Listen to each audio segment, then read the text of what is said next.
Hey, folks, welcome here tonight. It's 7 o'clock. Supervisors has a quorum with all 5 members present. Bring the meeting to order. Everybody follow me in an invocation. Lord, please give us the courage and wisdom to make sound decisions tonight. We're conducting county business. Be with us as we travel home. Also the citizens as they travel home. Also be with the sick and shut-in, the ones that are unable to attend tonight. Wish them well also. In God's name we pray, amen. Amen. Everybody stand for the pledge.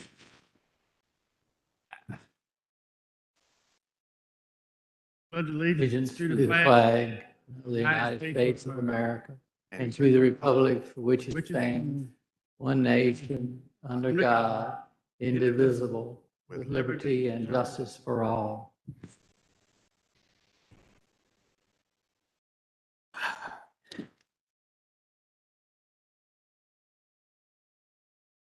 All right, we'll move on through the first part.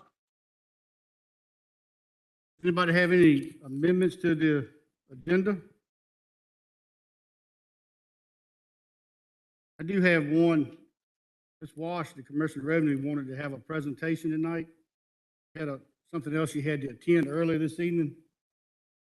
Please, the board, I'd like to leave her a spot at the end of the regular agenda for her to present.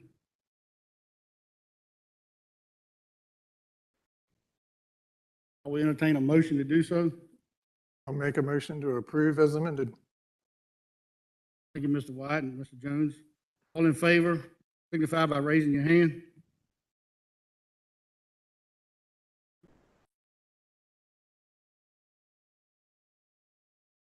Is there any need for a closed session tonight, board members? None? Continue on through the agenda. We all have had the January minutes from the workshop and the regular meeting. Are there concerns, comments, changes? Mr. Chairman, I think on the January 12th workshop, we just need to clarify the approver. I think it was in the middle of being changed. Looks like about half of my name left. I think it's changed into yours. The date for approval needs to be updated on the January 19th one instead of the date of the meeting, but to today. And I think we should clarify that we didn't just accept the rules of the board, but that there were some adjustments, and so it was approved as adjusted. My only notes. Okay, Mr. Easton. Somebody like to make a motion to approve them with the stated reasons that Mr. Easton just said? So moved. All right, all in favor of approving the minutes as adjusted? And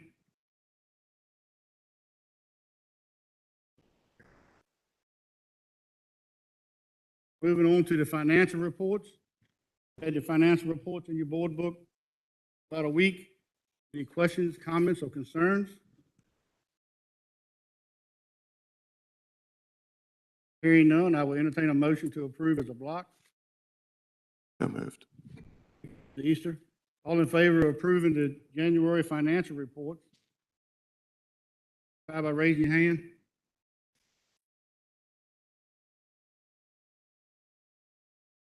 Motion carries. That brings us to the public comment time. There was a little confusion due to the capital improvements being on the agenda.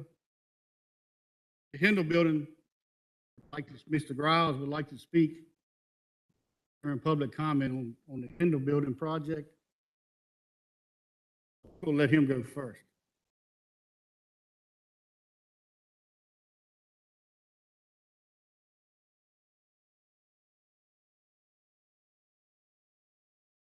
Thanks. Yes, sir. I think there are some other folks here who would like to speak about the Kendall building as well. So We'll let you do first, Okay. Those are the confusion, and then the rest of them can pick up into public comment.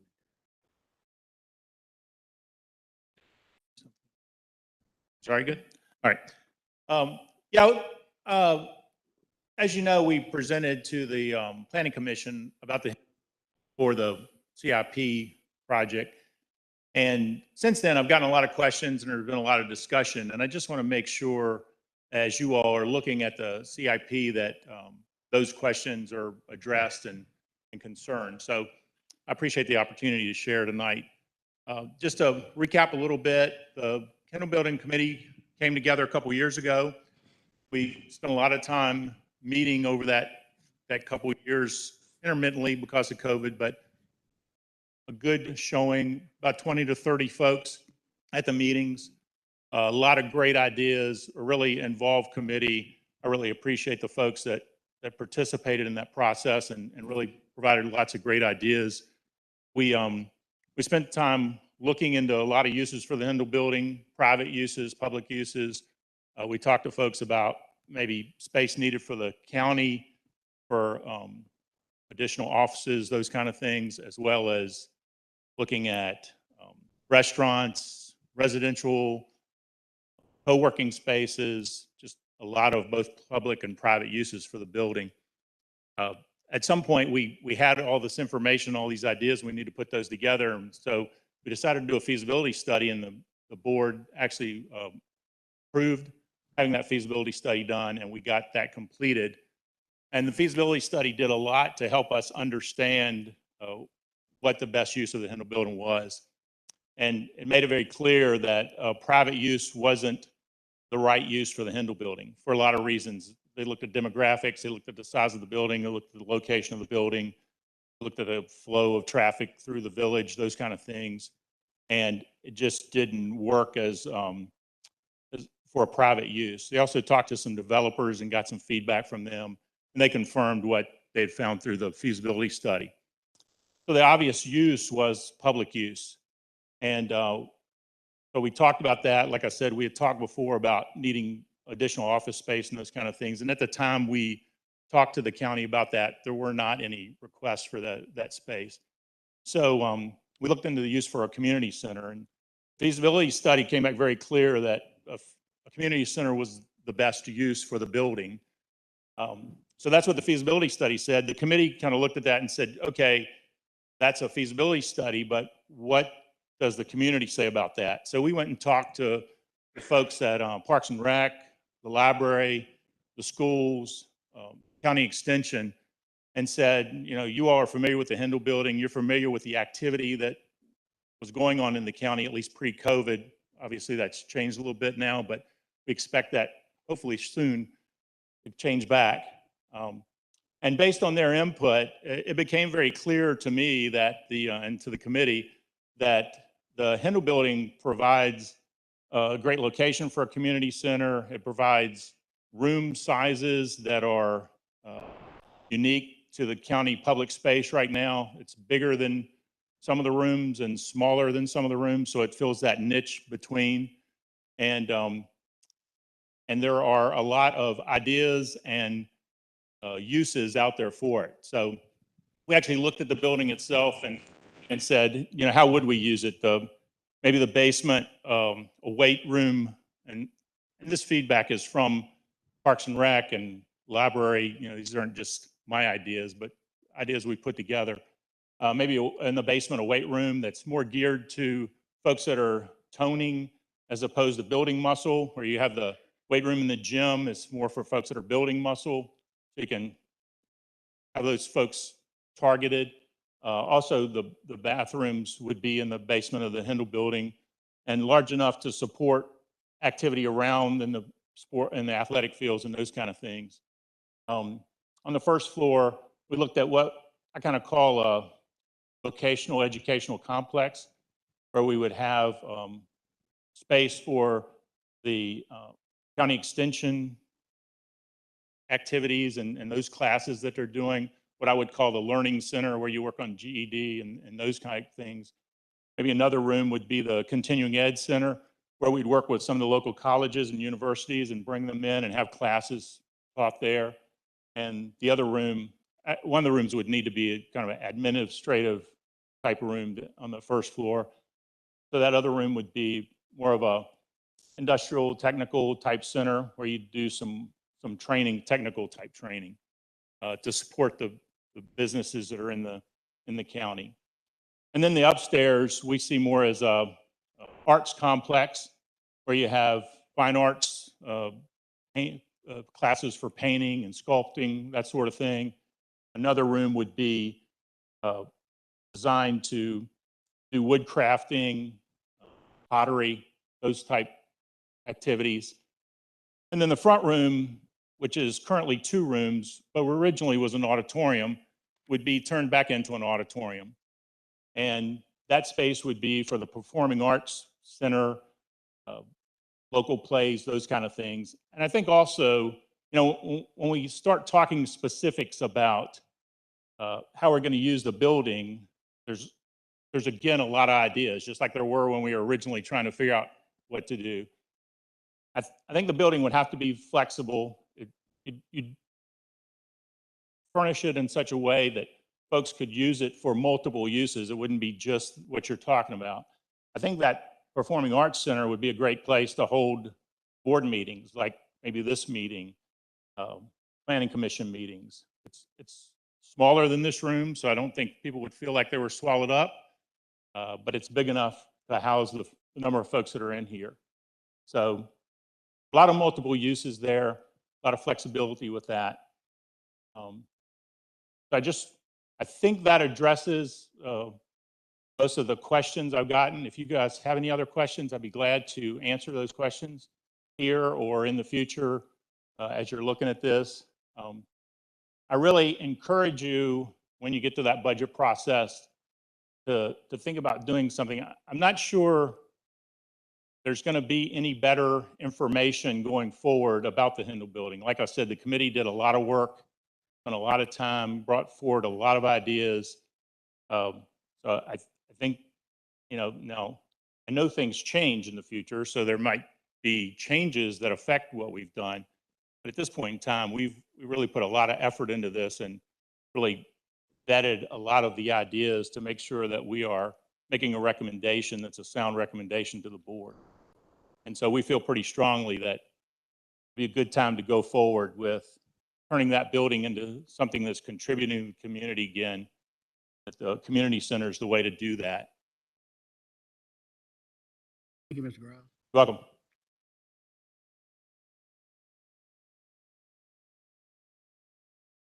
All right, folks, we'll continue the public hearing. Anybody wants to come up and talk? Come up and state your name and your address.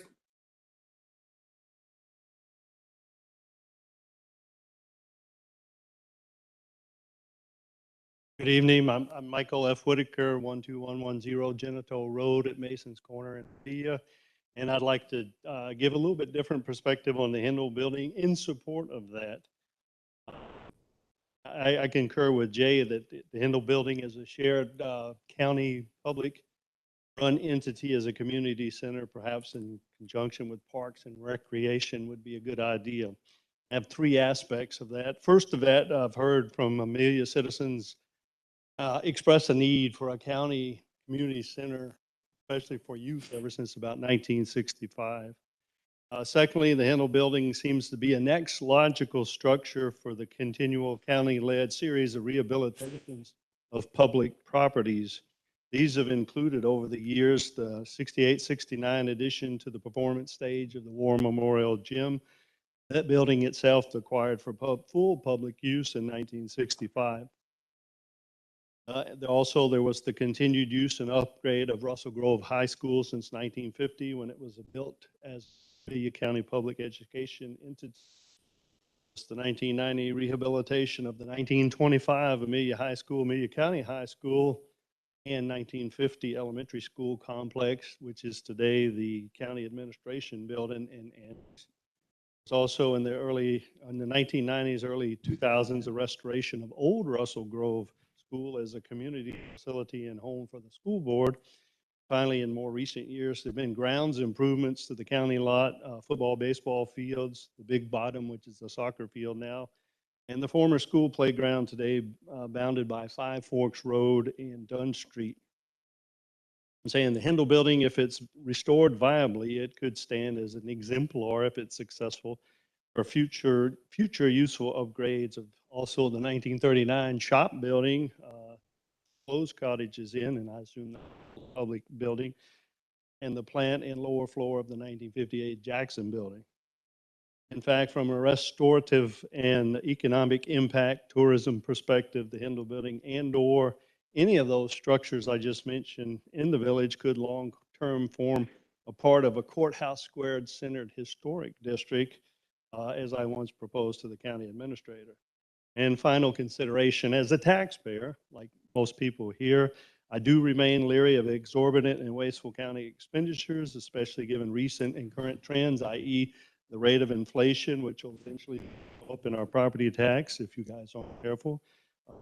Reassessments of property values in this era wherein the demand for residential real estate especially is high and the relative availability of such properties is low, that will make our assessments go up.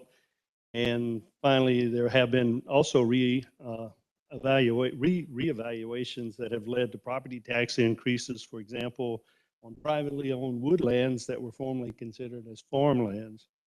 Understand these elements, and I continue to do my part as a taxpayer, but also thus I would exceed the idea to getting a continued public value for my increased tax assessment, which would include Kendall building.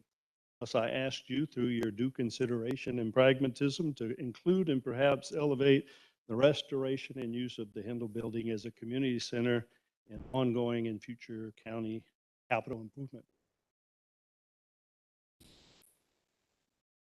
Anybody else? Try to keep our comments to about 3 minutes.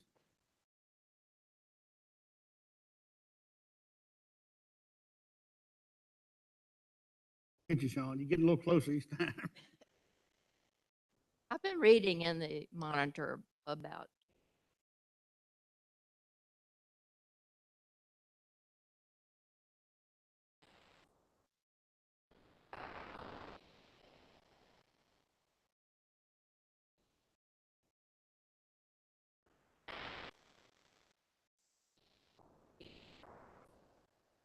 listening to the YouTube video.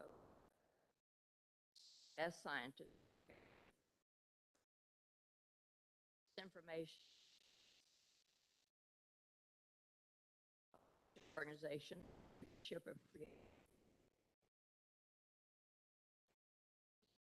Essner, PhD, founder and national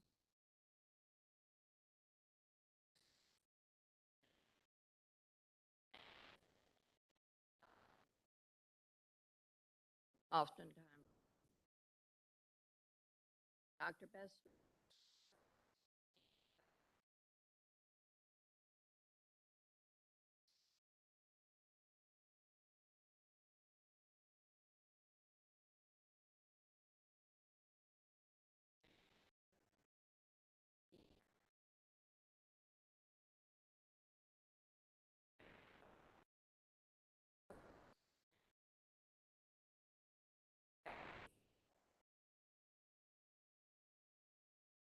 based on what I've learned.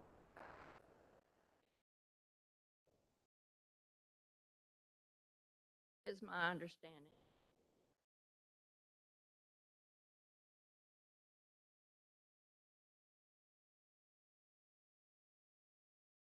Larger.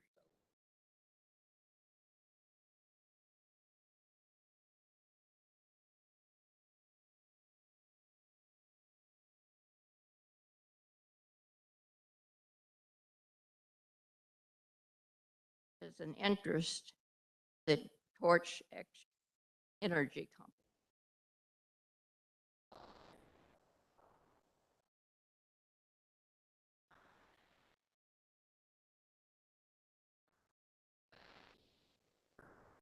Climate change.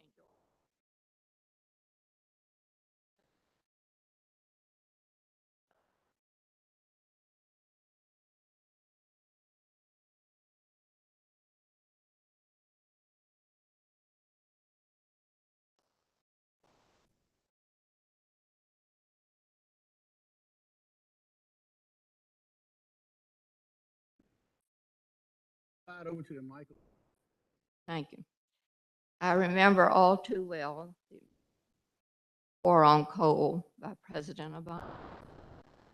This is why I personally do not want any solar fan factories or windmill turbines placed in our county. Solar panels heat the earth to an extreme heat, destroys the soil so that the soil can never be used for farming. Solar panels are produced in China with rare earth minerals. These minerals are hypertoxic, unregulated, cobalt, lithium, toxic waste mining and refining. Because of these toxic materials, solar panels cannot be recycled ever. They must be buried. And burying these panels in our county would destroy our water and land. We're told daily that fossil fuels are dirty, but renewable energy like wind and solar are clean. The truth is that wind and solar are not clean. Full life cycle analysis shows fossil fuels are actually cleaner and more environmentally friendly. All solar panels and wind turbines are made in China using the rare earth minerals by slave labor. Children, men, and women are made slaves to mine and produce these minerals and the panels and the turbines. And they are worked until they die. We hear the horror stories every day about the evil treatment of the Chinese people. There are also other counties or countries that use slave labor to mine these materials. As a Christian, I cannot support any climate change and global warming hoax. The billions of taxpayer dollars that are wasted on this hoax is sickening to any informed person. The last bill passed by the Biden administration included $50 billion for climate change. That's taxpayer dollars. The scientists are telling us that we cannot live without our oil, coal, and natural gas. America is blessed with the abundance of these fossil fuels. Without them, we cannot make our medications, products, keep planes in the air, merchant ships moving, and other things. We will not only lose our country and our economy, we will be faced with takeover by China, Iran, and Russia. These countries already have all the coal, natural gas, oil that they would ever require. I understand that the board may be considering about possibly denying another special exemption permit because of previous permits. And they're concerned about lawsuits. When you make your decision about this situation, remember that the United States of America passed a law in 2005 that no products produced by slave labor can be imported into the United States. It was signed into law in 2006 by the president. The law's name is Trafficking Victims Protection Reauthorization Act, TVPRA of 2005. If these companies are bringing these products into America and the law is enforced and the companies are sued, would that not spill over to the board's actions and Amelia County could be sued by the government? I am hoping that your board attorney had the foresight to place a clause that does not allow worn-out solar panels to be buried in Amelia County. I'm already concerned about hazardous items being placed in our landfill. I had collected several boxes of used batteries to place in the hazardous waste. My daughter and son-in-law took the boxes to Maplewood. The man on duty told them to throw the batteries into the garbage bins. My daughter said no, and they placed the boxes on the ground. I assume they're probably in the landfill today, destroying our water. So I would just like to thank you for letting me say this and express this, and I hope you'll consider it.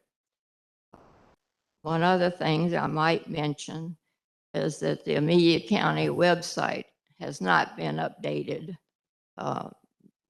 My supervisor or district is not listed. I have to call the administrator's office just to get a website address or a phone number. So I think the website should be updated and kept up to date. Thank you. Thank you, ma'am. Ma'am, what was your Hello. name? Ms. Barnett? What was your name? Your address? Nell Barnard, Barnard. My address is 12101 Pinecroft Lane in Amelia Courthouse, Virginia.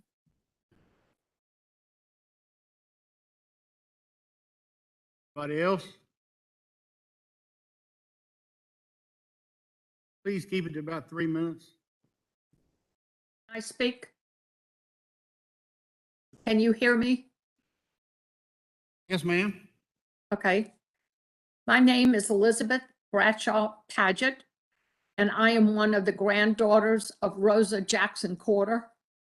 My address is 124 Leeds, Williamsburg, Virginia, and I own 155 acres of land in Amelia County. I inherited 63 acres from my mother, and I bought 91 acres from a family member in order to keep the property in the Corder family. The property has been in the Jackson Corder family for over 100 years. Our family grows loblolly pines. I am here tonight to speak against the solar farm, and these are my reasons why. Number one, the animals in the area would lose their habitat. Number two, solar energy is very expensive and difficult to store. When clearing the land, the topsoil will be removed. The topsoil is high in organic matter and nutrients and is needed to grow crops. In 40 years, there will not be any topsoil for the crops to be started again.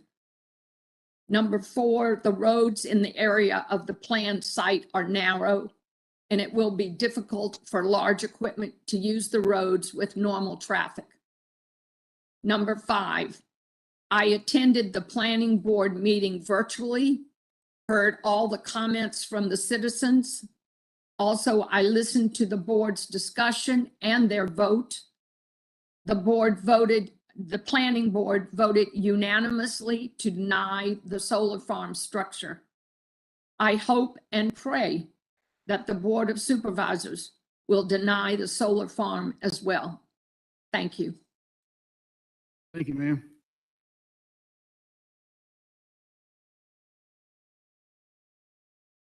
Evening. Sean Flippin, Mount Zion Road. Just wanted to say I am on the Hindle Building Committee, and I didn't want anybody thinking that we had done this willy-nilly. We had solicited input from the citizenry every step of the way. Many times we had citizens sit in on meetings, and overwhelmingly, the opinion was public use was, meaning a community center, was something that was desired. And that was something that we had always considered and looked at, including other avenues and applications. We exhausted a lot of the other ideas before we came to this decision and recommendation. One of the chief things when you're looking at budget, I hate to say it, You're looking at a building that has 0 handicap accessibility. 0. I couldn't get into it when we were having the open house. My family could, I couldn't. So we are taking a building that is roughly 110 years old. We are making it handicap accessible. That by itself is a pretty significant thing. So please take that into consideration. And it's something that's significant. It's something I'm proud of to be a part of this. You know, all the feedback that we have gotten personally, just talking to people, and that I've seen on social media, I've seen an overwhelming majority of people very positive. They want this to happen. So please take that under advisement and consideration. Thank you. Thank you, sir. Anybody else?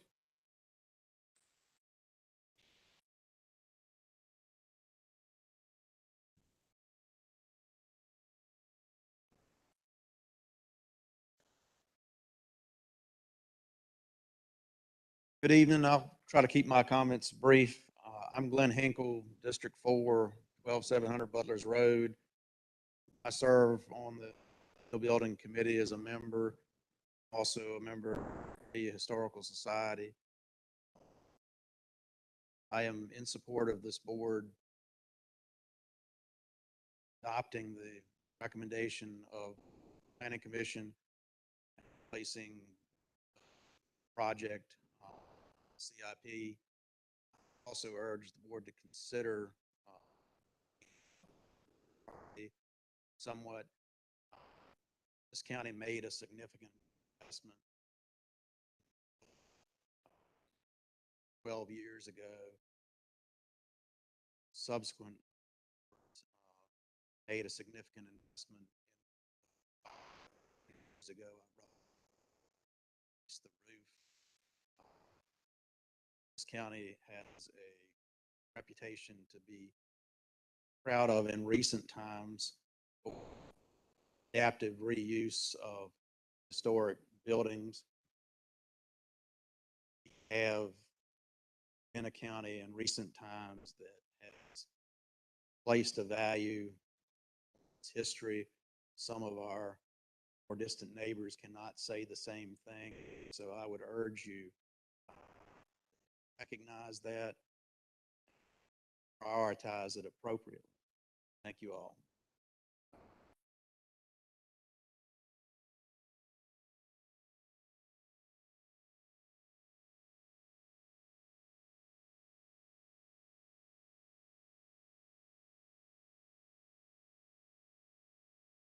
Name is Bobby Lights, 1600 Richmond Road.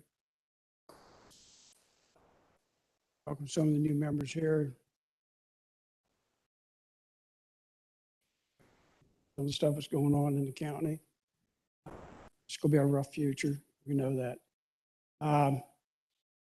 That's something that I would like for the board to stop and take a pause and think about the future, what we're dealing with as a country, obligations and commitments. Some of the things that we look as kids of our future. I think that, me personally, that's something that takes even more commitment than what the county and the state throws a lot of money at it. But I vote that following up and make sure that the kids is getting the education, indoctrination, should be getting. We as parents, I don't have any kids in the school, don't have any in the county, but I still believe that the future is the kids. Investment needs to be there. Said, look at the Kendall building. I'm gonna probably be the only naysayer on it, but and concept of as long as I've been in the county and what I've seen happen, village gets a lot of stuff. The thing the county supports the village. That's everybody throughout the county pays the taxes that supports the village. In most places, town would be a township. they'd have to support their own things, and their own buildings, and their own sidewalks, and their own sewage facilities, wells, and water supplies and stuff like that. Out in the county, we don't get any benefits from this, other than the courthouse bill, schools. Thinking, and the county would take into consideration people outside of the village also. The Handle building, I've heard a lot of nice things said about it, you know, potentials and things like that, but what's the pay? County invests into this, but is there, I don't mean just monetary, is there a real payback? Will people in Painville, will people in Matoka, will people in Bamberg get a use out of this? People in the village will get a use out of it. I keep hearing about the, you know, the centers, community centers, youth centers, this type thing. It's still, I was right here in the village. The rest of the districts won't get a benefit. Back in 2002, I tried to put a ballpark. I didn't get voted down in the county in the board of supervisors. I got voted down in Manburg. That's where we're trying to, we don't want none of that stuff here. So people keep talking about building youth centers and stuff like that. And I realize there's probably been 40, 50 people involved. How many citizens do we have in the county? 1,000? We have 1,000 people to show up that's interested in doing this. That's going to be paying the taxes on this. That's going to be invested in this. They get a kickback on it. Do they get a payback on it? Does this come back to the rest of the citizens? Or is this going to be another project? Nobody's paying for, but a few benefit from. That's something I brought up several times is this board here represents everybody in the county. Don't represent just the village. A lot of the mandates, requirements, and a lot of the things it's done in the village. One thing I'm asking is if you're looking at doing this, start looking out the county.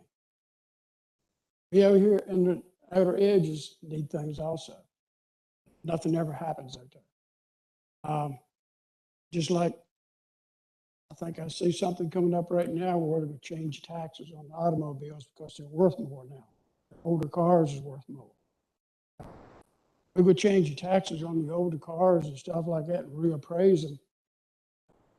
What about the people that can't afford the new cars that's driving the old cars? All the people out in the areas, they're, you know, gas has gone sky high. People was pushing the last dollar, doing the best they can to put food on the table. Maybe that's things that the board needs to be looking at. That's the people that you're serving. That's who elected you on the board. Those things, I think, needs to be taken into consideration. Something I'm asking is my view on it. I'm not for or against buy or sell the Kendall building. But I think the county representation represent all the people that you represent, just a small district.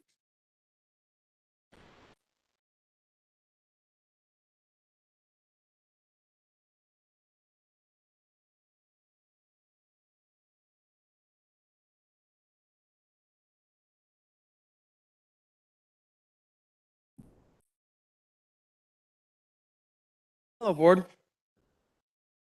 Robert Holder, Jr., 13488 Dyke Road. I'm here in support of the Hindham Building becoming a community center, something of a landmark in the county. It would be great for groups or committees to have a place to meet or rent, and then have different classes for the schools. Also would be able to have different politicians or the board to meet their constituents at. That's all I have to say.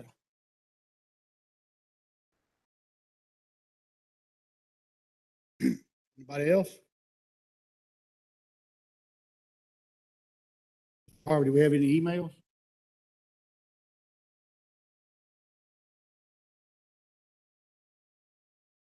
All righty. Thank you, folks, for sharing that with us. We'll get on with our regular meeting.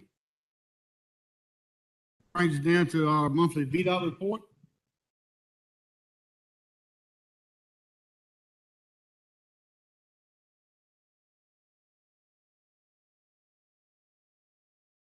Right, to provide some updates on our area headquarters activities over the last month and what they have upcoming. They've been working on a pipe repair on Route 708 Namazine Road. We've had some tree cleanup countywide from some of the winter weather that we've had has brought down some trees within the right-of-way. Right-of-way cutting on 360, both east and westbound, and shoulder work on Route 360. They've been doing it and planning to continue to add shoulder stone where we're starting to see some rutting at the pavement edge along 360. For traffic studies and special requests, the Route 360 median crossover study is still ongoing. For Route 609, I received a report back late last week with signage and pavement marking recommendations for the entire corridor. So those signs are on order, and our pavement marking crews will work to get that implemented in probably the coming weeks once we get those sign orders in. Route 360 at 153 Military Road, a signal warrant analysis is underway. They've had to collect new traffic count data. The last study was done in 2010. So we needed new traffic counts, obviously, for the current traffic out there. Construction, the Route 360 bridge replacement over Norfolk Southern Railroad is still ongoing. Estimated completion date has not changed. That's June of 2022 for that work to be completed. And Route 636 North Lodore Road, bridge scour repairs, similar repairs to what they did at 360 at the Appomattox at the Chesterfield County line. That is planned to take place starting in late March. That crew moved to a location in Powhatan to address one location there, and then they'll be headed to Route 636 after that. So we keep the county informed on that schedule and detour information for that work. That's all I have. If there are questions. Yes, sir. I gotta watch how I say this because my words get twisted around so easily. Some folks. How about all the trash that's on side 360, especially from 609 towards the dump? Okay. Westbound. Right. Is VDOT have something about doing a trash cleanup, or do the county have to do something? Because I've heard from other folks that, you're riding towards the dump. You don't see it on the eastbound side when you're coming from the dump. So I imagine it's on the eastbound side to the west of the dump, the trash is probably just as bad. Sure. Yeah. So folks going to the cemetery, the veteran cemetery, all they see is trash. okay. So typically we definitely do litter pickup during mowing season. We do it before our mowing cycles. We do have litter pickup contracts that we can do kind of spot treatments for. And so it seems like that would probably be an appropriate location. I can ask our contract office to review look into that because, folks going to the veteran cemetery and trash down through there.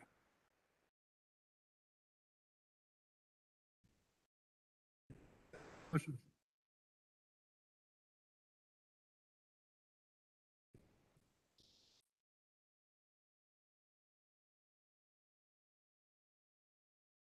Brings us to the school.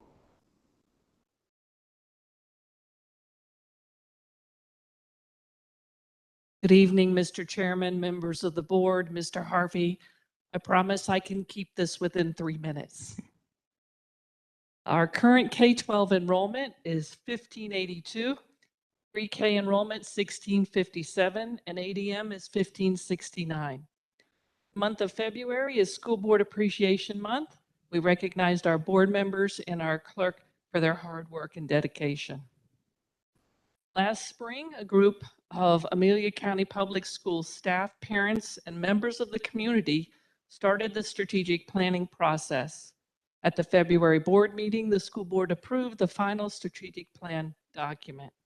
We appreciate all the members of the community who participated in this plan to move our school division into the future. We currently have posted an RFP for custodial services to begin with the next school year, and next month we'll be posting an RFP for school nutrition services. Friday, we presented the preliminary fiscal year 23 budget proposal to the school board.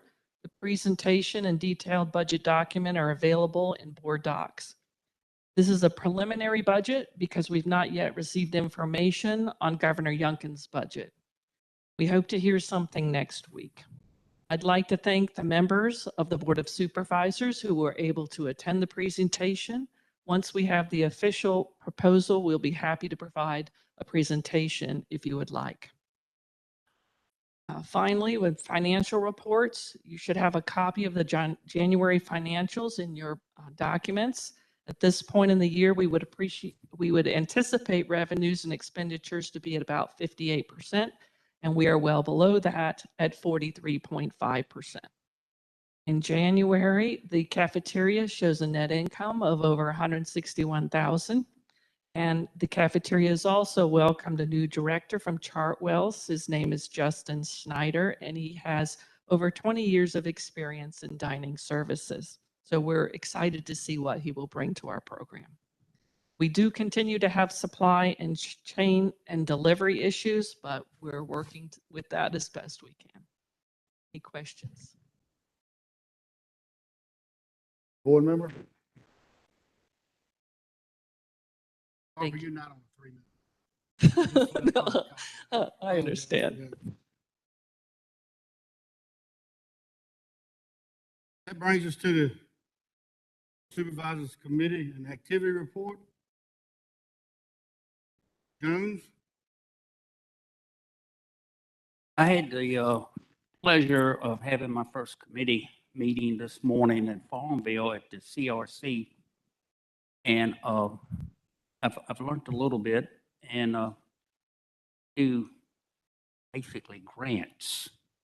And I have a list here of all the counties that's in this district, and it's 7 counties that applied for grants that they help get, and that's their job.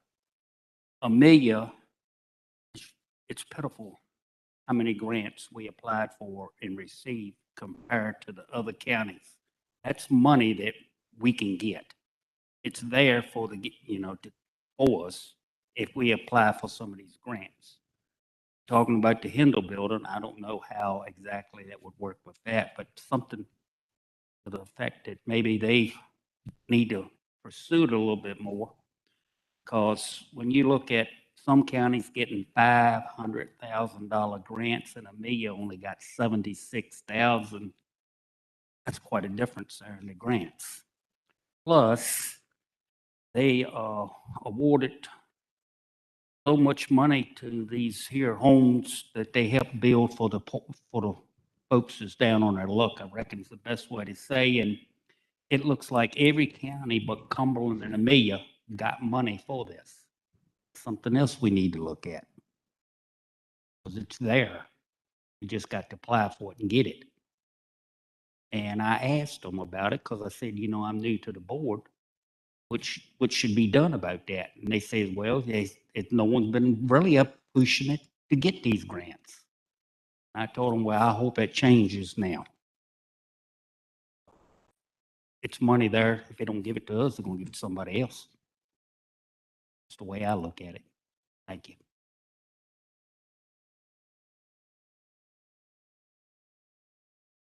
I've attended a couple of meetings so far. The Virginia Heartland Board meeting last week. Everything's going good there. They have a couple of still prospective businesses looking to come in. It's still under closed session at this time, but things are looking good, and they may actually fill in the park and be looking for land to expand. This is the business park in Charlotte County.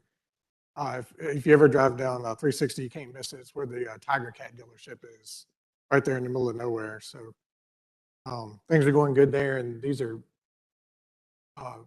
larger facilities looking, at 100 to 200 plus jobs. for one of the businesses. So that's a lot of jobs for even our area. Quick little ride up the road. I attended the BO meeting last Friday. Nothing's changed there. The workforce, they're still having trouble getting people because everybody's either working or doesn't want to work. So they're having a lot of trouble trying to train people, but they're working on that. I missed my last library meeting. It was a scheduling conflict. They had to change the date and time on me. That's all I've had so far. Thank you, Mr. White. Attended the Planning Commission meeting in January. It was their organizational and they CIP process. Piedmont Regional Jail meeting today. It was down to 54 residents, down from 61 in December. Picked the top 5 medication prescribers, about $3,500 a month this month for the top. That's down also from what it normal. Easter? Most of my time with committees has been spent with Crossroads again, particularly as we've been without the executive director. But I hope you read the good news that's been published. We have now hired a new executive director, very qualified. The Crossroads committee as well as the staff are very excited, and I think that'll benefit all 7 counties. She will start in April. And at the January meeting, I was elected chair for Crossroads for this year. So that'll continue to be a good consumer of time. I think 2 themes I'll highlight from the many citizens reaching out through this month has been very much one of the things we already heard in public comments tonight, but pretty strong support for the Kendall building project. I thank everybody for coming out to speak on that tonight. We'll continue working through that through the budgeting process. And then a kind of a theme of citizens with concerns that they're worried that the county could be going backward instead of continuing at a pace where we were with progress in schools and public facilities. So I think the next couple of months will be very telling, and I know a lot of people are concerned and watching that on whether we keep the pace up or hit retreat. Thank you. Mr. Robinson? Last week I had meetings with animal control, emergency management, EDA, and school board budget meeting. Last night I had my first meeting with the Piedmont Senior Resources by Zoom, and I'm still not quite sure exactly what they're doing there. It was kind of hard to figure out what was going on by the internet. Learned a lot, and there's a lot of people out with their hands out wanting money, so we've got a tough road ahead of us next couple of months on the budget. That's about it. Thank you, sir. Going on down. Ms. Walker, presentation for board member tonight.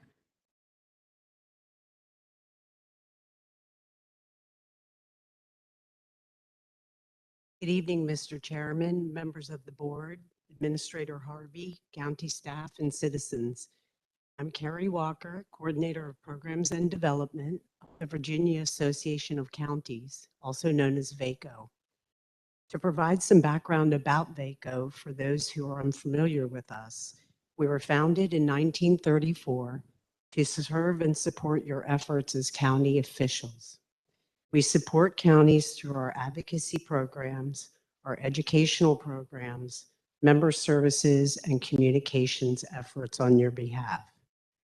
Thank you for making it possible for me to visit you today in your stunning county. The drive down today was absolutely wonderful. I'm here today to present Supervisor Easter with his certificate of completion for the VACO Certified Supervisors Program. The Certified Supervisors Program was designed in 2006 to provide training to enhance the leadership and decision-making skills of county supervisors in our Commonwealth. In 2021, we surpassed 100 graduates of the program that was founded in 2006 and that was represented by more than 40 counties across our state. During this 5-course program, students complete 65 hours of classroom instruction and 35 hours of home study. We'd like to thank you, Supervisor Easter, for your amazing contribution to the success of the program. Thank you so much. So on behalf of VACO and from all of us, congratulations to you on your new status as a graduate. I would be so pleased if I could join you on the dais so that we could have our picture taken in celebration while I present your certificate to you. Thank you. Thank you. It was a great program, and it's worth all the time spent on it. I encourage all my fellow board members to go through it as well. It's really been a help as we serve the citizens. Thank you. I'll meet you right over there.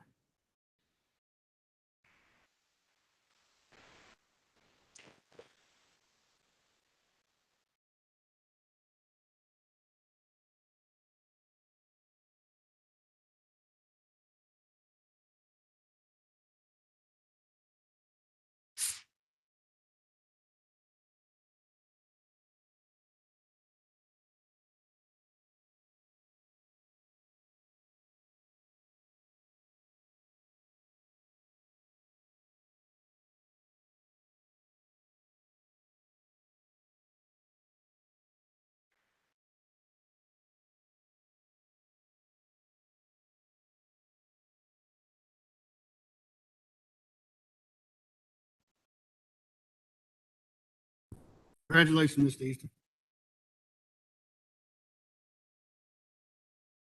Going to the next part.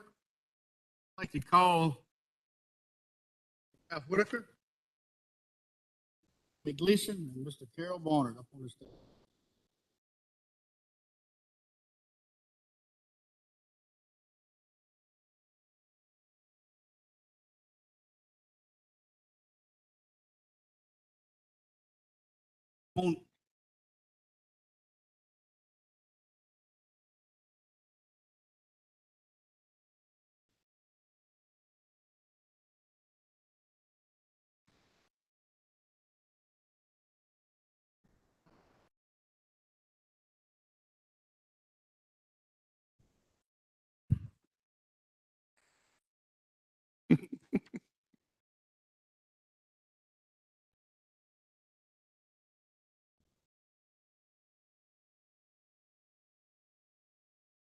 Folks, this would be a great honor of mine to honor these gentlemen tonight, on behalf of the citizens and the board of Amelia for their accomplishments in terms of supervisor and other accomplishments. Have some plaques for them, Mr. Yes, sir.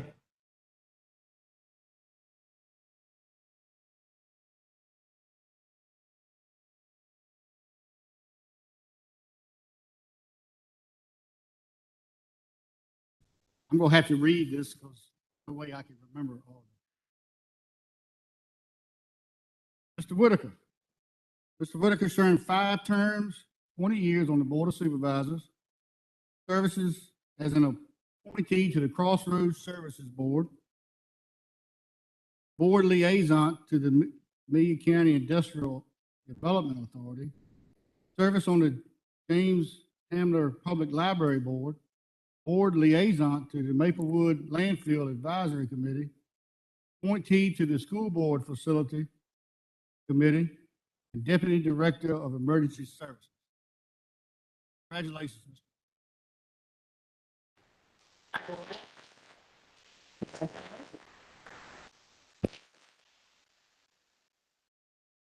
Mr. Barnard, 2 terms as Board of Supervisors, which is 8 years, appointed as the school board, as the board rep to the Amelia County Planning Commission, served as the Amelia County Social Services Board, board liaison to the Amelia County Industrial Development Authority, represented Amelia County on the Virginia Heartland Regional Facilities Authority. Prior to his election to the Board of Supervisors, he had 10 years on the Planning Commission, 4 years on the Industrial Development Authority. Congratulations,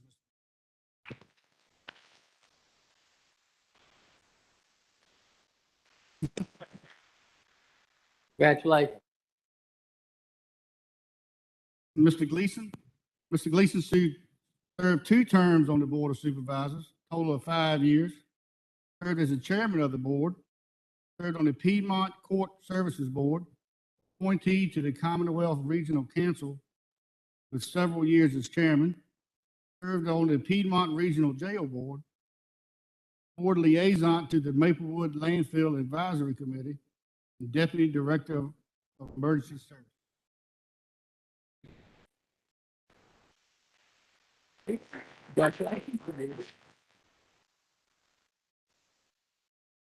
Gentlemen, that's a great accomplishment. Appreciate your service and dedication to the county.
Okay, next on the agenda, Southside Center for Violence, Ms. Wright.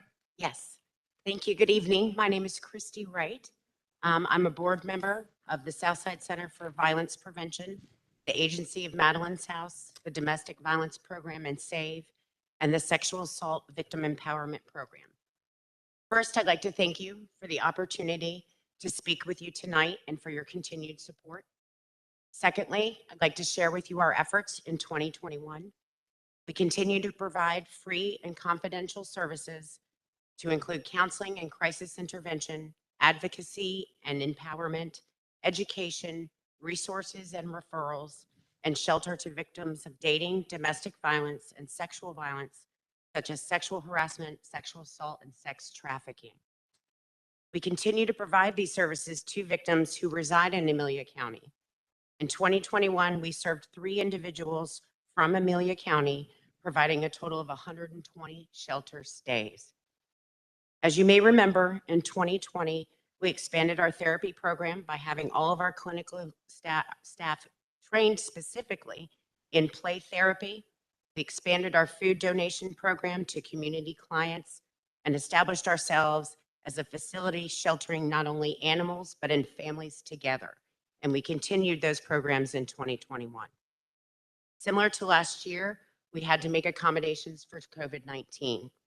This included limiting our shelter beds to 7 rooms so that unrelated individuals were not sharing space, providing extensions of stay to allow for the increased difficulty clients experienced finding new housing, engaging some counseling clients through telehealth, depending on their preference, and temporarily ceasing some of our support groups.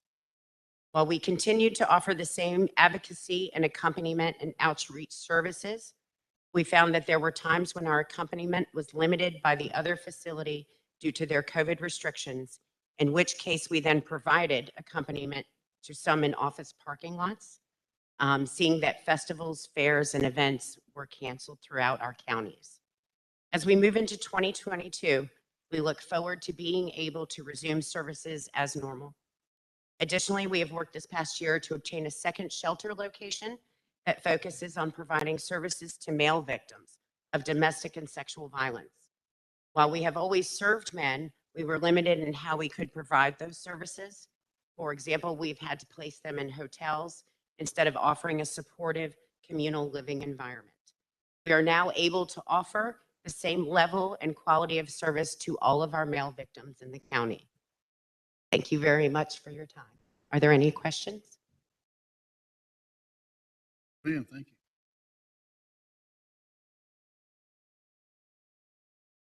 Ms. Henderson, employee, Virginia Cooperative.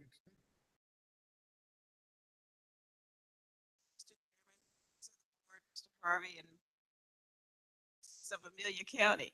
My name is Jane Henderson. I'm the Consumer Sciences Extension Agent for Virginia Cooperative Extension, which is the land grant institution for Virginia, Virginia State, and Virginia Tech University.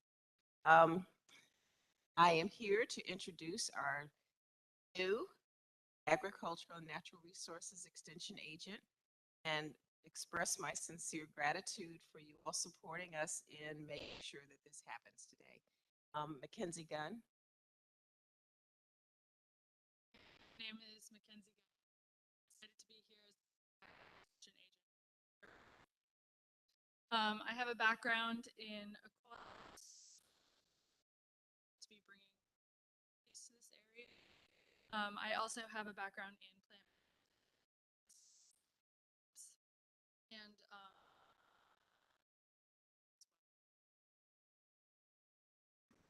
Welcome. Thank you. Do you have any questions for us? We're here to serve you.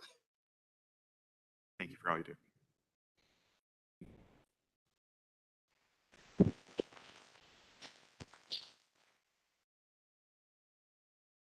Ms. Foster?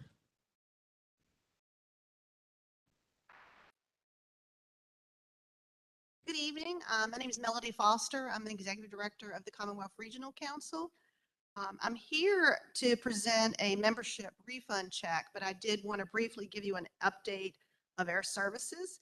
Mr. Jones stole a little bit of my thunder by announcing some of the information I actually was going to share tonight. So it was really good to know that you were paying close attention this morning in our meeting.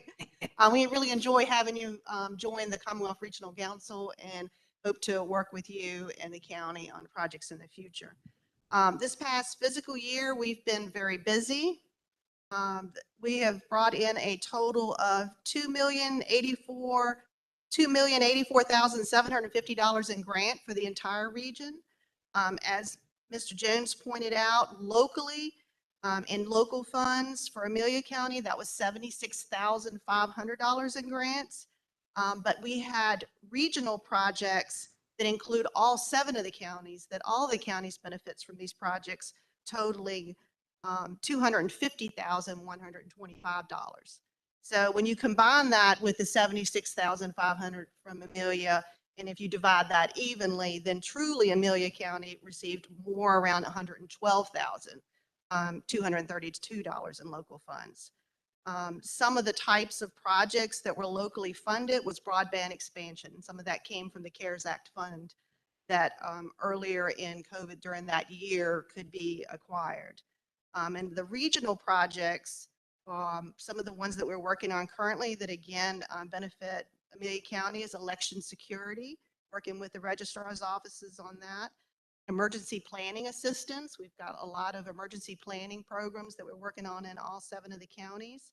And currently are updating the regional hazard mitigation plan that covers all 7 counties. And that's very important because God forbid you have a natural disaster, you need to have a FEMA approved regional hazard mitigation plan in order to access FEMA funding. So that's a real important document to have.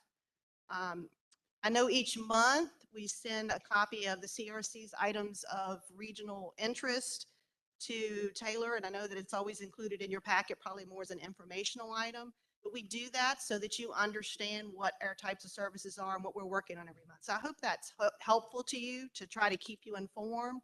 I know y'all serve on a lot of committees and it can be a little overwhelming, and sometimes I've heard y'all talk about this earlier, like what do all of these places do? So I hope that's helpful in giving you information. And as we talked about this morning in our meeting, if you're not that familiar with the Commonwealth Regional Council, we're one of 21 planning districts that cover the state of Virginia. And our region covers the counties of Amelia, Buckingham, Charlotte, Cumberland, Lunenburg, Nottaway, and Prince Edward. Some of the services that we provide are free grant writing. I think that's what most people think of us when they think of our services. But we also do grant administration for some of those projects that help bring in funds to support us. And right now, because every 10 years you have to do redistricting, and I know that's next on your agenda, we do free mapping services for that. And we did assist the county with that this year as well. So with that though, part of our membership policy that we set probably 3 or 4 years ago, we raised the dues during that year. And doing so, though, we started providing some of our services for free. But also to try to have a benefit to the localities, we put a clause in our membership policy that stated when we had an audited cash fund balance at that time that was above 500,000, those additional funds would be evenly distributed to the localities. Last year, we raised the balance to 600,000, honestly, because we just had been so successful. So this year, our audited cash fund balance was $634,674.22.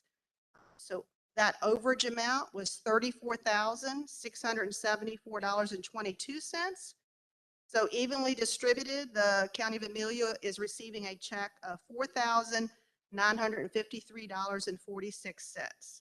And as I say each year, because we've returned one, I believe the last 3 years, including this year, you certainly can take that membership refund, keep it in the county coffers, or you can choose to reinvest it in the Commonwealth Regional Council. I do have that check with me to present to Mr.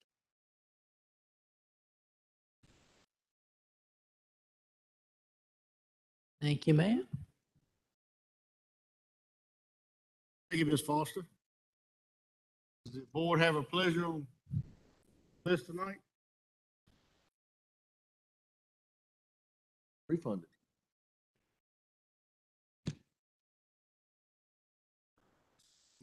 Had the motion? Motion. All in favor of giving a refund back to the CRC? By raising your hand. Opposed? And carries. Thank you, Ms. Foster. Thank you.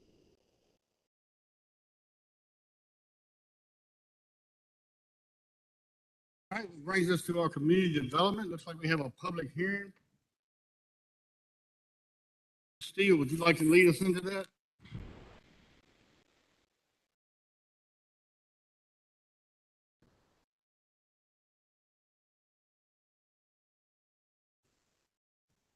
I'm it. Generally, I try to stay out of the public office, but this year escaped me. So in a few minutes, you'll have a public hearing on proposed redistricting ordinance. Every 10 years, of course, we get new census data. It's plugged into districts as they sit, and they have to be within 5%, whatever the optimal population is each district. This year, the total population was 13,350, and you divide that by 5, and you get 2670. So basically, we help Ms. Foster plug those numbers in to the 16 districts, and this year was actually pretty easy because District 5 was a little heavy, over the 5%, closer to 6%, and District 4 was a little light. So it was just an easy of trying to find some census blocks that we can move to District 5. The other 3 districts were with 5% ramp. So just looking at the map, the staff recommended it was just 2 census blocks that were actually moved during 2011 redistricting from District 4 to District 5. Those folks who are in those 2 census blocks, it's not going to be for them to come to the courthouse and vote. Part of redistricting ordinance is to identify precincts, which 4 of the precincts are going to stay the same. One for the courthouse is actually courthouse itself. should have some maps that clearly those 2 census blocks. Terry Road, south of 360. It's about 150 people. Bring those blocks, say within that 5%. So in the proposed ordinance changes, you can see language has to be changed to so forth. And that's the change.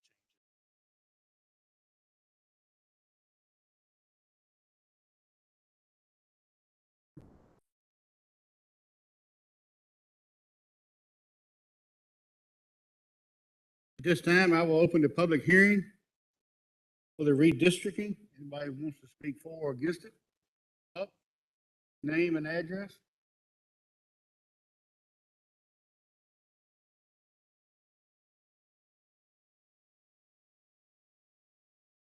Emails.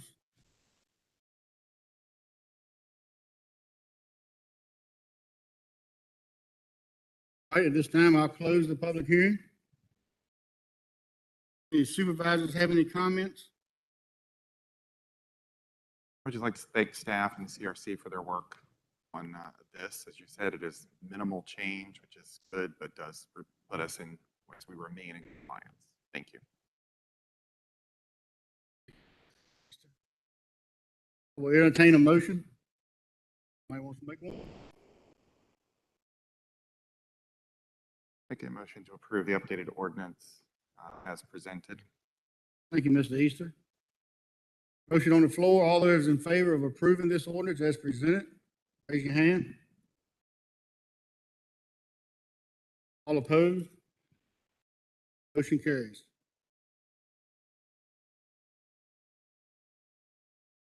All right, next we have the capital improvements plan.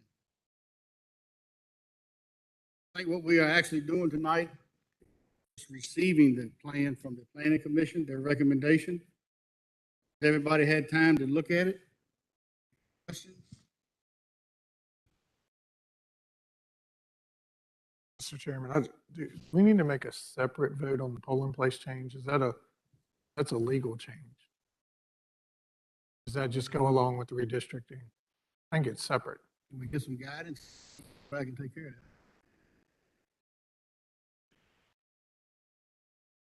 Chair, it's all part of the ordinance, so one vote was fine. Thank you, sir. Any comments or questions on the capital improvements plan as recommended from the Planning Commission?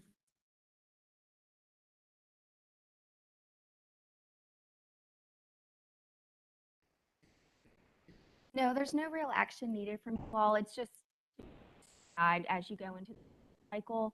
All of the requests and the Planning Commission. The total for all of the projects was about $8.9 million. So a pretty hefty year compared to the last 2 cycles when we for just the high priority projects, it's right about 4 million. So yeah, I don't have anything else, but if you all have any questions about specific projects.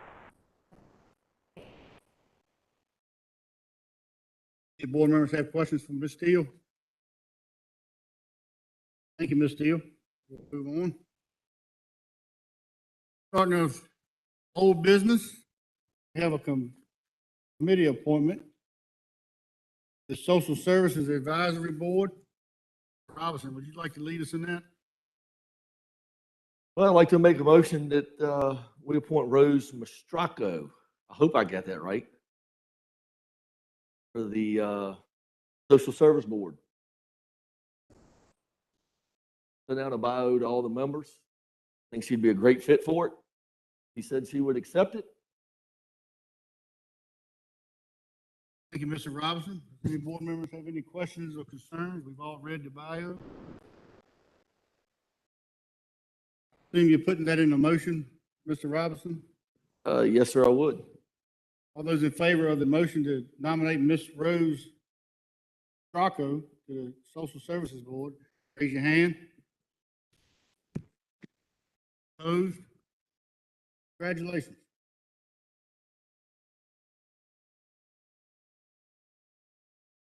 Mr. East, are we still looking for somebody for District 4 Planning Commission? Yes, I'm still accepting people to volunteer for that. Yes. Special event permit for Juneteenth celebration. Yes, this might feel familiar to you all. I think you talked about it a little bit last month. This request is from the Russell Grove Association to have their Juneteenth festival at the Russell Grove building this June 18th. It's a completely outdoor event, family-oriented, educational, to reflect Amelia's African-American history. This was circulated to all of the relevant departments to give feedback. The emergency squad is planning to have a unit there as a precaution due to the heat and the amount of people that are expected to attend, but they feel comfortable being able to do that. The sheriff's office is going to require 2 deputies, and the Russell Grove Association has already been told about this and knows they will be charged with those costs, and those must be paid before the permit will be issued. Emergency management just gave some suggestions that due to the number of guests, there should be plenty of liquids available to prevent dehydration. And then there needs to be an appropriate weather backup for this event. Rains or storms. But there were no concerns from any departments about this. Thank you, Ms. Steele. Any discussion from board members? Entertain a motion. Board pleasure. Make a motion to pass it. Thank you, Mr. Jones. There's a motion to approve the special event permit for Juneteenth celebration on June 18th. All those in favor, raise your hand. Opposed? Carries.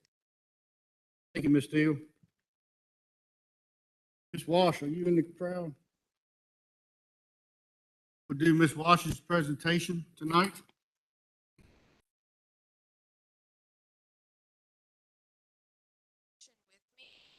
Already have that, and it's been put that slide by slide, or if you just want me to talk to you and discuss it. Start off going through it. Okay. Most everybody knows that values are increasing on just about everything.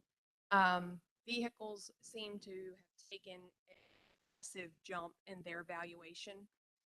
Data at the end of last year for the last quarter put out that some were going up as much as 57%. The average seems to be about 30 to 40% across all of the localities. That's because of this, there has been emergency legislation that has been put out in the state this year so that a county can reduce the tax amount or tax levy per $100 on vehicles. Currently, you cannot reduce that amount without reducing it on everything else. So the law says things like that this class of property cannot be less than your general class of personal property. So before now, if you were to reduce it on your vehicles, you would reduce it on everything, which would be your business furnitures and fixtures, which may not have gone up because those are things that people could have purchased years ago, and that's based on their purchase price. In Amelia, vehicles have gone up about 40%. The average rate of growth is usually about 5%, so we're looking at 35% more than we normally would see. I need to know if our board, you all, are going to adopt the legislation when it is approved so that we can reduce the rate, or if we could go with reducing the assessment. So right now we have to assess at 100% of fair market value. Use NADA guideline for that. We have to use 100% unless I and the local governing body agree together to do a percentage of that. So we could say everything's gone up 30, 35%. We're going to take 30% of what the book value is. That's another option.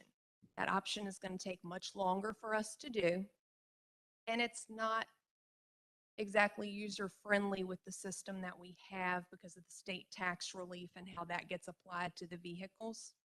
So we're not 100% sure how that's going to be worked out amongst the Commissioners Association yet. And then the third option is we could do nothing. If we do nothing, there are going to be a lot of people that are seeing very big increases on a vehicle that is not newer to them. It's the same vehicle they had last year, and it's going to jump 30, 40%.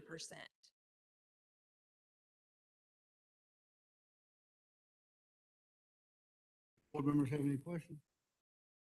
What is easier for you? It's going to be much easier if you all will say, when this legislation passes, we will reduce the tax rate to help the taxpayer. The rate on just the vehicle?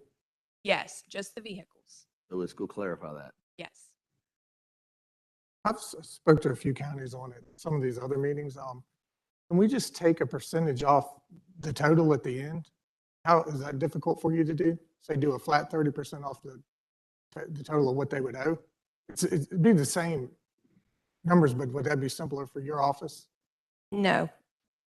Excuse me. So when you take it off of the end, we have to take a vehicle, and right now the tax rate's $4.15 per 100.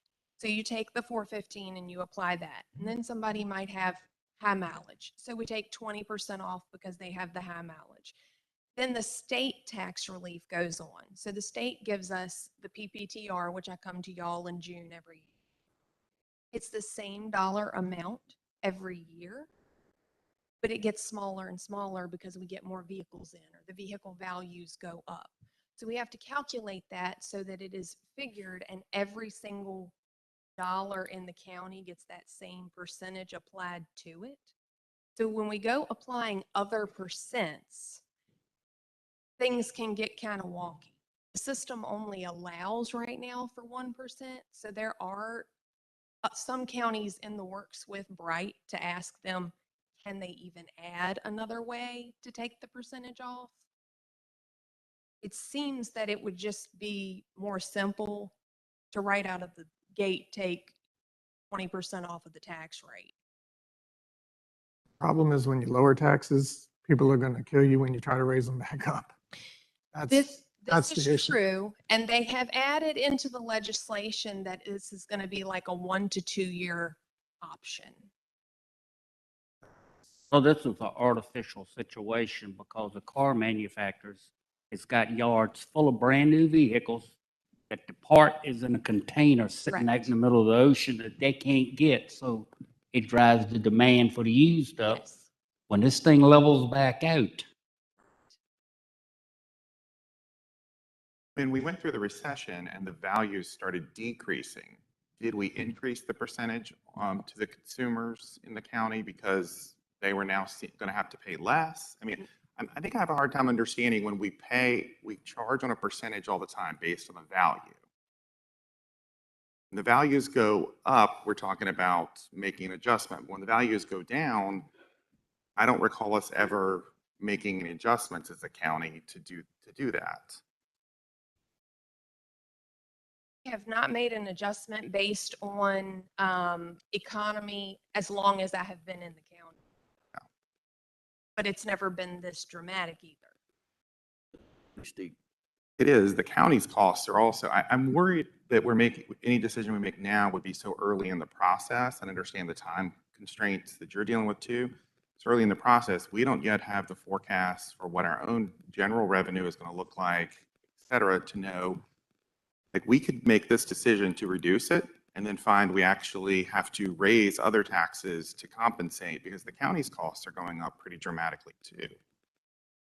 But you're saying we're really not changing. You might still hit that 5% that you say you do every year, correct? We're just not doing a 40 or 50%.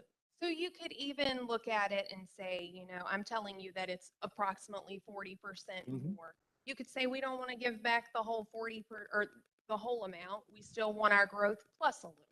Okay, we're going to reduce the tax rate by 20%. If we're more conservative with that, I just need a direction to go in, because my office staff, we're already a week behind waiting on the meeting. We start working vehicles now, and then we don't have a decision, or we have to change what we're going to do, then that's going to hinder us getting our books done on time. If we don't get our books done on time, the state can hold any reimbursement. So then the county won't get any money. If I understood you correctly, the one that would take the most time would be if we decided to do a percentage reduction in the values. Is that correct? Yes. If we decide to just lower the rate charged just on automobiles, because that's what the law would now allow us to segregate the automobiles. Right. That wouldn't require a significant extra effort, or did I miss that? That wouldn't require any extra effort. Okay. So is the main thing you're looking for us today is to say, we don't plan to go with the heavy effort piece, that's the percentage reduction, because if so, you need the time to factor it in? Yes and no. If you don't make a decision today to accept lowering the tax rate in some way, then it's likely going to be there is no option at all. Taxpayers will be stuck with it. Well, you said you wanted to lower the percentage, not the rate. Was the easiest. The You- easiest is for reducing the rate. Then you have to jack it back up. You Right. would have to jack it Yeah. back up. Yeah. How long do we have to make a decision? I mean, That would not put you in such a jam. we probably have a couple thousand personal property forms already sitting waiting that we haven't finished yet. We usually start working those as soon as they come. So I would say optimally, no time. That's why I was trying to ask though, if the reducing the rate doesn't cause you extra effort, which I don't Right. want to cause extra effort. If you just knew we weren't going to reduce the percentage, you could proceed with your work and we can decide on whether to take any action or whether not to take an action or to reduce the rate at a future meeting, correct? You can. I just personally don't feel like I have enough information because we don't know the entire budget situation to know what our trade-offs would be. But I personally would not want to go the route of requiring hundreds of thousands of hours from you all to do the percentage reduction. That's only speaking for myself. And I don't need any kind of a rate decision tonight either. I know y'all are not in that place. I guess I'm just asking, are we going to do something for the taxpayers in regards to this to know which way y'all want to go with? Mr. Chairman, I'll make a motion on that then, I think. Help Laura out on. I'll make a motion that we agree to do a rate reduction, maximum of 2 years. We can decide if it's okay, we can decide the rate. I mean, my recommendation would be 30% reduction, but we can decide that later. Or at least get that motion made. That way people will know that we are giving them relief. I've had several citizens inquire to me about it anyway. Your office is pressed to figure out what you need to do. So. I think that gives us the flexibility. That sounds good. When would you need the rate? I don't have to have the rate until y'all adopt your final rates. I'm not, With the budget. no push for the dollar amount. I think that's fair. There's some pretty substantial. There's a motion on the floor. Everybody understand the motion? For a rate reduction, right? Yes. A maximum of 2 years. Okay. All in favor of the motion, raise your hand.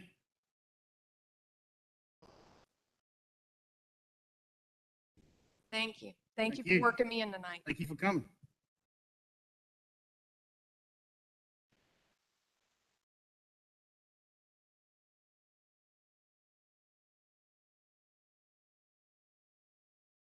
All right, that closes out the new and old business. The county administrator's report. Yes, Mr. Chairman, the first item in the county administrator's report is the waste management host fee for the month. It's down a little bit from what we had been at. It's $205,527.02. Next item, and if Melody is still here, I think she slipped out, she could maybe address some of them. The CRC items of interest for January. Anybody's got any questions about those things? I'd be happy to try to answer them for you. Or maybe Mr. Jones. We've got the Dmv Select Report.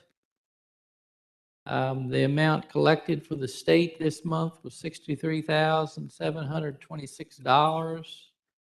And we received $2,883.72 in return.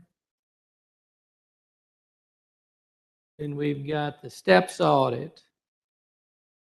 Steps audit was, I think it's fair enough to say it was clean. No instances of non-compliance, no reportable findings noted in either financial statements or federal award findings. Anybody's got any questions about that? I would be glad to talk to Sharon, get an answer. Next item up is the Longwood Small Business Development Center activities and results report. This actually came in with their budget request for the new year.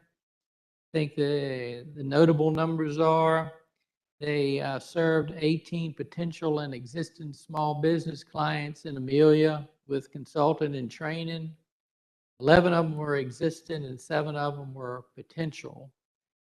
And the money that they've requested in the budget is $2,152, and that is the same amount as last year. They're not asking for an increase. And then under tab 14, there are the quarterly reports from the different departments and agencies. Anybody's got any questions about those? I'd be happy to answer them. I got one question. Mr. Jones, got an email this afternoon, looked like RC was awarded a grant. Funds. 0.6 million. Are you included in? I did not hear. Mr. Chairman, I do not, yes, we got a press release at 3:04. Commonwealth Regional Council was excited to share a press release announcing the award of $1,630,999 in affordable workforce housing grants in the CRC region. She went over those this morning in the meeting, and unfortunately, there were no agencies or companies that operated in Amelia or Cumberland that applied for the funds. So those funds are going to be spread out in other communities, building affordable housing. Thank you, Mr. That's like about 7 hours after I left, it came out. All right, that takes us at the end of the agenda. Anybody have anything to add? If not, we'll move into board members' comments. Go first. Still want to encourage folks to contact the supervisor. One way we can know of concerns is you can call us and let us know. Jones? I would like to just state that for the folks of District 2, that I can't read y'all's minds, but my phone number is in the book. Please call me if you have any kind of questions, and I will try my best to get you an answer. My secretary, my wife, will be glad to talk to you because she's getting tired of having car warranty calls 3 times a day. So we're here to help y'all. What I'm here for. As always, thank everybody for coming out. And just a couple of thoughts on the Kendall building. I've been a big supporter of it myself for years, but as the rumors kind of get out there and are swelling about the Kendall building project, and I myself, I'm getting a lot of positive, or actually all positive feedback on it.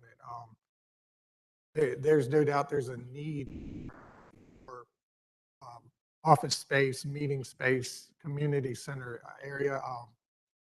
Everybody that I've talked to or that's reached out to me is very excited about it and in full support of us creating a community center out of the Kendall building. I appreciate all the work that went into it, all the time that the citizens spent last 2 years looking into it. I do hope that we can move forward and make something happen. Easter, Nothing to add. Thank you. Robinson? I'd like to thank you for your time and support, and just remember that we work for the people. So, I mean, if you have anything that you want done, solved, answered, call us. You're the boss. That's it. Thank you, Mr. Robinson. One thing I forgot to do in the committees, last week, everybody got sent the committee appointments that we did in January. There was one change in it. Sean was going to be the board rep to the Clio, and I'll be the alternate. That's the way it was done last year. Anybody else have any changes to that?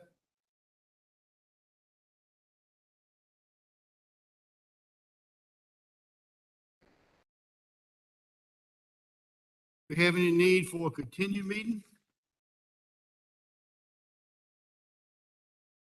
Have any need for a workshop next month?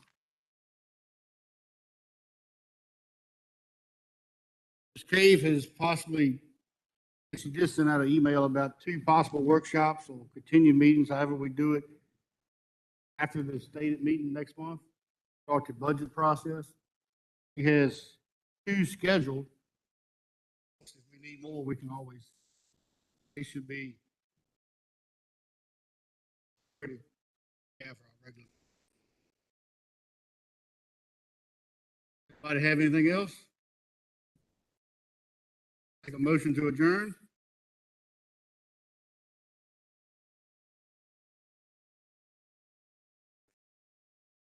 All right, meeting adjourned. Thank y'all for coming out.